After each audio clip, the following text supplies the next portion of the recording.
La presidenta lo dijo, no fue muy específica, pero sí planteó el asunto. ¿De qué? De que se reasignará el presupuesto. Habló del caso del Poder Judicial, incluso creo que también del INE, en fin, ¿no? No se han detallado los montos. La presidenta estima que quitar 15,000 millones de pesos al presupuesto para el Poder Judicial, que esa podría ser una de las opciones. Ese dinero sería destinado, vaya, no lo puedo creer, al sector deporte. Casi no trae nada en materia de deporte el presupuesto, no lo puedo creer. Nomás informo que hay Juegos Panamericanos, nomás informo que hay Olimpiadas Juveniles, hay torneos nacionales. Y si se ha dado cuenta últimamente, los deportistas mexicanos que mayor resonancia, es que la palabra éxito siempre ya sabe que es ruda, ¿no? Pero mayor resonancia mundial han tenido, han sido deportistas que se han desarrollado por su propio peso. O sea, el Canelo por su propio peso, Checo Pérez por su propio peso, ese maravilloso Isaac del Toro por su propio peso, las tiradoras por su propio peso, las clavadistas. O sea, pues hay que meter lana si queremos tener deportistas y que esos deportistas se conviertan en ejemplo y esos deportistas inviten a otras personas en nuestra sociedad a que hagan deporte, ¿no? No todos son clavadistas de 10 metros, ni todos son el Checo Pérez, ¿no? Pero bueno, si quieren seguimos con el fútbol y ya ve, pues ansiamos pasar del quinto partido después de como 100 años de jugar fútbol, ¿no? Bueno, al Instituto Nacional de Antropología e Historia también se irá el dinero a cultura y a la inversión pública. A cultura le quitaron el 16%, hágame el favor. Saludamos a Juan José Dávalos López, profesor de la Facultad de Economía de la UNAM. Juan José, gracias que estás con nosotros. ¿Cómo has estado? Muy buenas noches. Muy buenas noches, Javier. Gracias por la invitación al programa. Buenas noches al público de Referente de la Noche de Heraldo TV. Gracias por tu participación, Juan José. A ver, una opinión así de bote pronto respecto a esto que se podrán ser reasignaciones, que en el fondo lo que estamos haciendo, ¿no, Juan José? Es hablar del presupuesto original, que da la impresión de que al final a las 12 de la noche dijeron, mándalo antes de que se venga una bronca, ¿no? Pues no creo que sea tan improvisado. Hay cierta línea de tiempo que empieza en 2024 Sí. con el PASIC. A inicios del año pasado, el programa contra la inflación y la carestía, que por increíble que se vea y ha dado ciertos resultados, es un programa que no es un control de precios, es un programa que implica un diálogo, una negociación con las grandes corporaciones, con los sectores económicos para regular relativamente la economía. Esto se ha Ajá. venido haciendo en gasolinas, en gas, etcétera.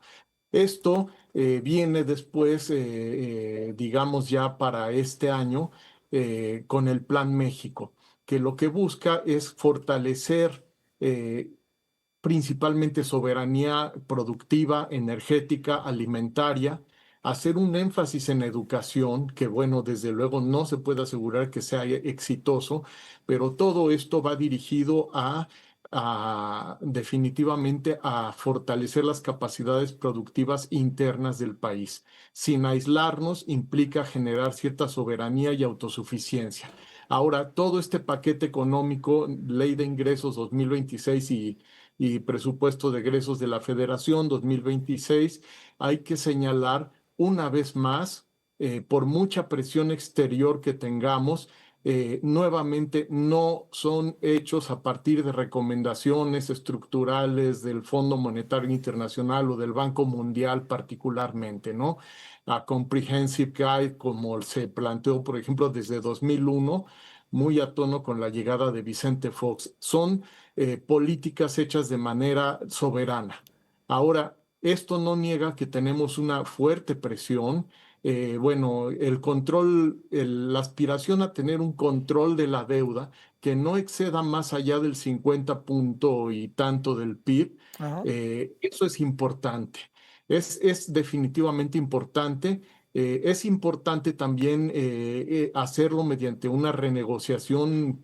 En esto la Secretaría de Hacienda y mi colega, muy estimado colega Edgar Amador Zamora, están haciendo un buen trabajo en el sentido y han dado informes recurrentes de compra, de recolocación de bonos y a su vez el invertir en deuda en mejores términos. O sea, definitivamente, de modo que Esto permite un pequeño margen, a pesar de las restricciones que impone la Ley Federal de Responsabilidad Hacendaria, de déficits que puedan ir no más arriba del 3% del presupuesto federal. Ahora, de este total de los aproximadamente 20, estoy mal, son 20 billones, es el 20%, Sí, 20, sí. 10. Sí, exactamente. Bueno, de ese total hay que destacar que Pemex y la CFE, aunque se diga en medios que a mi juicio muy personal son amarillistas, no es que se les está subsidiando, pues no, porque invertir en Pemex y en CFE es inversión productiva. O sea, a nivel nacional, esto es una inversión de largo plazo. Esa deuda fatal, como la acaba de denominar Claudia, que no ha Maldita, crecido. maldita. Maldita deuda, sí, infame deuda maldita de alrededor de 100.000 millones de dólares, prácticamente no ha crecido en el sexenio anterior y pero ha sido muy difícil manejarla. Ahora, para esto se están haciendo proyectos productivos que sí estamos viendo, a diferencia de construir bardas como la refinería de Tula famosa, etcétera. No voy a lugares comunes. Por ejemplo, los proyectos para reavivar la actividad industrial petrolera en Poza Rica, Escolín, por ejemplo, o incluso en estos nuevos contratos mixtos que lanza Pemex, que no tienen nada que ver con los contratos de utilidad compartida, sí implican una participación del sector privado, pero acotada a campos maduros. O sea, es necesario que no se caiga, que no se siga cayendo, que eso venía ocurriendo la plataforma petrolera. Esto a partir de que depredaron Pemex, cuestión que un grupo al que yo les agradeceré mil veces, varios de ellos ya fallecieron, ingenieros petroleros destacadísimos, el grupo Ingenieros Pemex Constitución del 17, que cuando me aceptaron, como yo digo a veces de broma, como mascota, porque no soy ingeniero, el ingeniero Francisco Garaycochea Petrirena, por ejemplo, fue de todos ellos, no el único, pero el que más denunció en la depredación del Gran Pozo Cantarell. Lamentablemente, eso no es un problema de estos gobiernos actuales, sino es decir, es del pasado y nosotros bien. No, o sea, lamentablemente México no se va a encontrar un nuevo pozo súper gigante como era el Campo Cantarell. Cantarell, el segundo más grande del mundo. No lo vamos a tener, eso es muy difícil, pero lo que sí podemos es hacer algo que desde aquellos años el Grupo Constitución del 17 recomendaba, y era: México no es un país petrolero. Y efectivamente, si comparamos lo que se quiere de 8.000 millones de barriles de reserva de petróleo probada de P1, comparadas contra las 300.000 de Venezuela, que eso es la verdadera codicia que despierta la nación venezolana, o los 230.000 millones, pues no es nada. O sea, México realmente tiene que pensar en utilizar correctamente sus reservas petroleras, y qué bueno que se hicieron las compras de Deer Park, que se hizo la compra de la construcción de la refinería Olmeca. Qué bueno que CFE Muy bien. le compró las termoeléctricas a Iberdrola, que hay nuevos proyectos, incluso con participación privada. Creo que a Carlos Slim le acaba de tocar en geotermia, Sí, ¿no? sí, sí. Esto dentro de los proyectos de transición energética.